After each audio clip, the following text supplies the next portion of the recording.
দেখুন, আমরা আমাদের জায়গা থেকে মনে করি সরকারের স্ট্যান্ড নির্ধারণ করবে জনগণ। বাংলাদেশের জনগণ অন্তত এই প্রশ্নে এখন শতভাগ তাদের জায়গায় ঐক্যবদ্ধ যে আমাদের সাথে, শুধু ভারত নয়, পৃথিবীর যে কোনো দেশের সাথে আমাদের সম্পর্ক হবে সম্মানের, সমতার।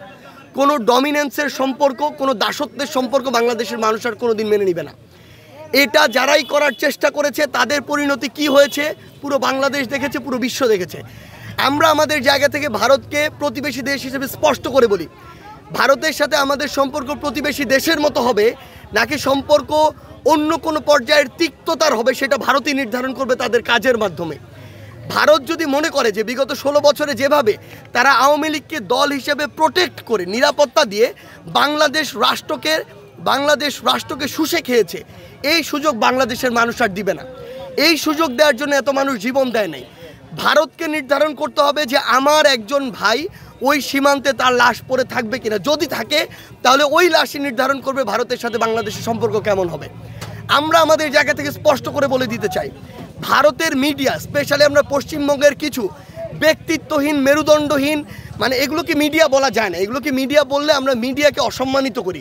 আমরা মনে করি এগুলো হচ্ছে তাদের জায়গায় আসলে কিছু দাস, যেই দাসগুলোকে কিছু বেতনের বিনিময়ে রাখা হয়, যেই দাসগুলোকে কিছু স্ক্রিপ্ট দেওয়া হয়, সেভাবে তারা কথা বলে।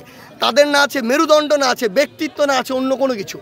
তাদের ভিতরে যদি বিন্দুমাত্র প্রাণ থাকতো, আমরা আজকে একটি দেখলাম, আপনারা সবাই দেখেছেন, তারা বলছে বাংলাদেশের যারা নাকি আমার হিন্দু সম্প্রদায়ের ভাই বোনেরা রয়েছে, যারা বোনেরা রয়েছে স্পেশালি, তারা নাকি শাখা সিঁদুর পরে হাঁটতে পারছেন না। বাংলাদেশের একজন সাধারণ হিন্দু সম্প্রদায়ের ভাইকে যদি আপনি জিজ্ঞাসা করেন তাহলে আপনি আপনার জায়গা থেকে সত্যতা পাবেন। তো যারা এরকম প্রোপাগান্ডা করে, আমরা মনে করি তাদেরকে পাত্তা দেওয়ার মতো সময় আমাদের নেই।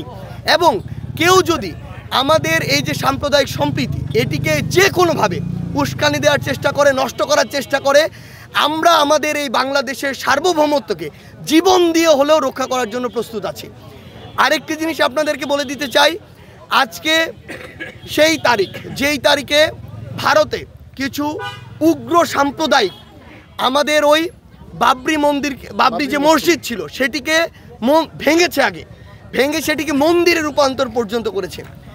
আমরা আমাদের জায়গা থেকে শুধু একটি কথাই বলতে চাই, যেই ভারত আমাদেরকে সাম্প্রদায়িকতার শিক্ষা দিতে আসে, তাদের আগে নিজেদের ঠিক হতে হবে।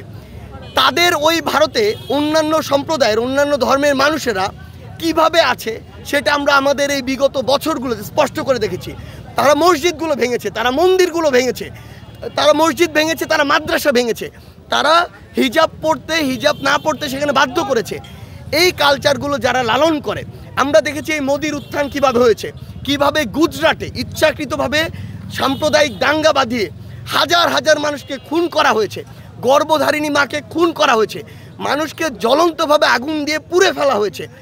এই উগ্র সাম্প্রদায়িক দাঙ্গা সৃষ্টি করে যে ওই রাজনৈতিক ফায়দাটি লুটে আজকে ভারতের রাজনৈতিক মসনদে বসে আছে, সে যদি আমাদেরকে এই জ্ঞান দেয় যে সাম্প্রদায়িক কীভাবে সম্প্রীতি রক্ষা করতে হয়, আমরা খুবই সরি, আমরা তাদের জ্ঞান শুনতে কিংবা নিতে বিন্দুমাত্র প্রস্তুত না।